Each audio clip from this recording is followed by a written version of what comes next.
Siargao 3 Island. There are so many awesome things to do in Siargao Island, but one of the most popular activities is to get off the island and go island hopping from Siargao. There are 3 beautiful islands, only a short long-tail boat trip away from General Luna, which is the tourist part of Siargao. GUYAM Island, DAKU Island, and Naked Island are the 3 stops along the tour. Book an entire boat from a local at the wharf, which ranges from 1,500 to 2,000 pesos, which is about 30 to 40 US dollars. You can then pile in 5 to 10 guests depending on the size of the boat.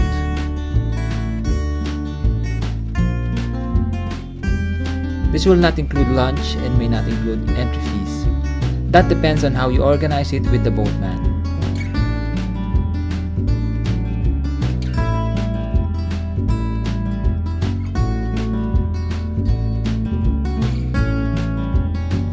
You can buy fresh fish and seafood from the dock in the morning. Take it to DAKU and have the local chef barbecue it for you. Or you can just buy a local lunch for $1 to $2 before you leave. GUYAM Island. When you think of a private tropical paradise, GUYAM Island is the type of spot that comes to mind. It takes about 20 seconds to walk from one side of the island to the other, weaving through the 100 coconut palms that are about the only things on the small patch of sand. One local man in a hut keeps watch about who comes and goes and will happily climb and grab you a coconut 50 pesos. The water around the island is crystal clear. However, a big reef surrounds the entire island. We hung out on the beach here for over an hour. Our long-tail boat was the only sign of humans inside. GUYAM Island is a spot where you really feel like you are stranded on a remote island.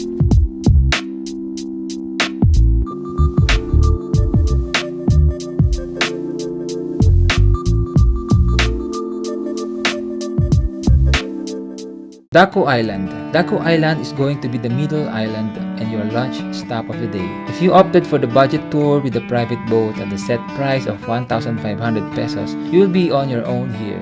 Hopefully, you brought some good snacks or your own seafood, which the locals will cook up for you. If you are on a tour like we were, DAKU Island is a pretty good chill spot.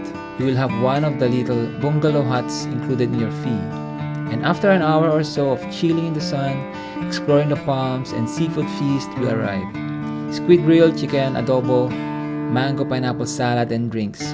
There's nothing more satisfying than a seafood feast while looking out over the blue water and Philippines. Trust me on that. If you head around the coast on DAKU, you will venture into the palm forest, which is always a good time. We never say no to climbing a palm, heading off for a walk. By this stage of the day, you are full of great food, your tan is coming along strong, and you are 100% relaxed. It's time for the last stop in the island hopping itinerary.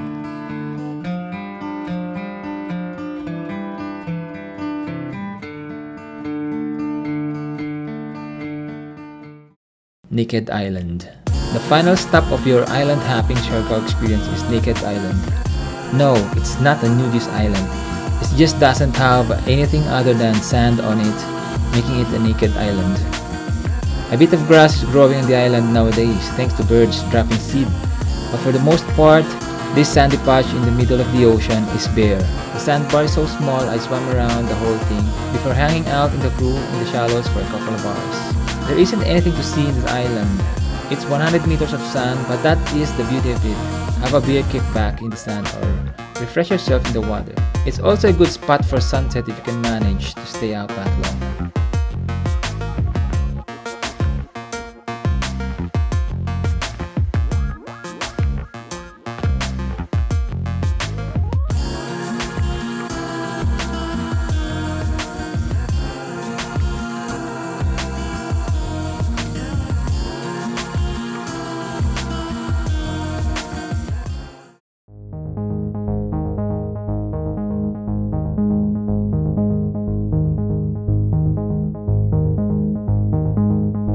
The best time to visit Siargao depends on what you are looking for.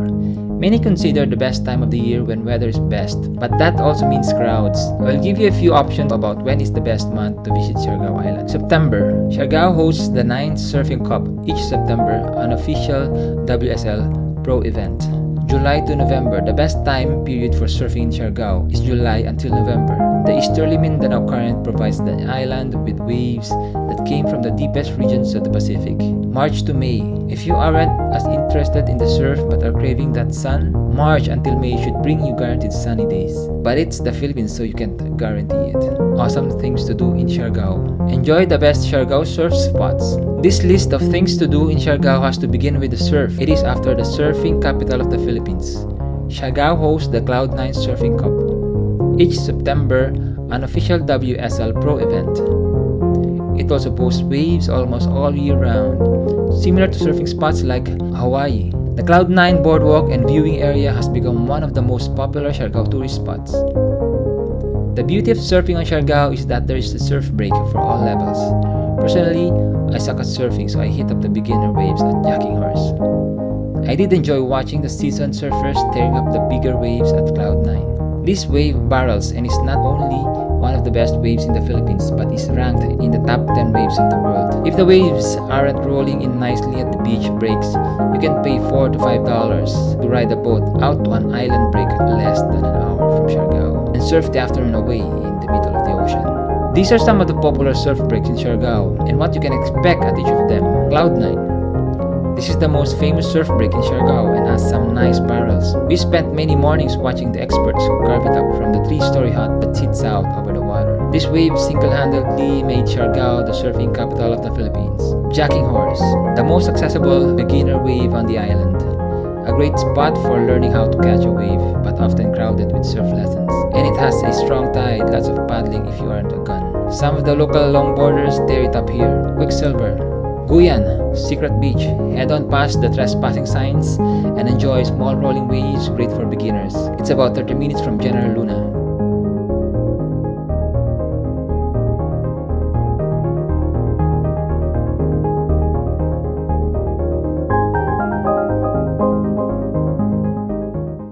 Cloud9 Pier.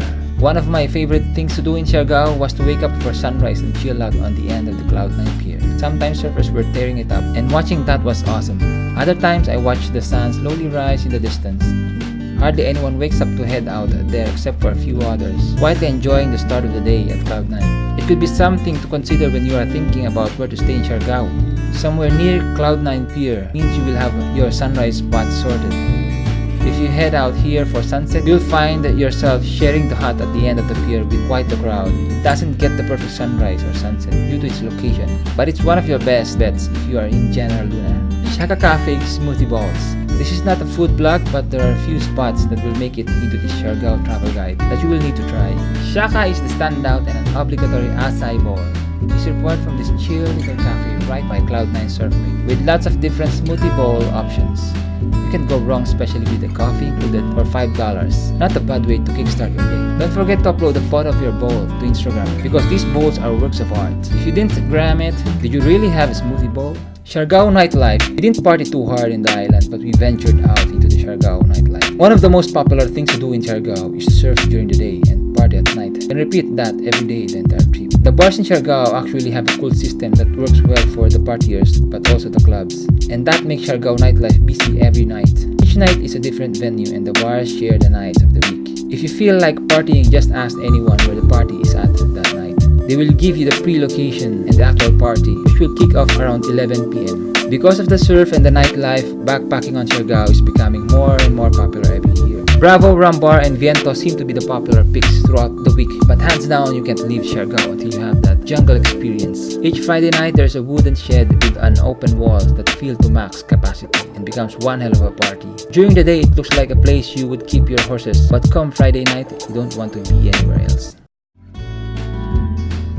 Go off-road on random roads into the jungle. The beauty of Siargao is that it's so raw and the island atmosphere so real.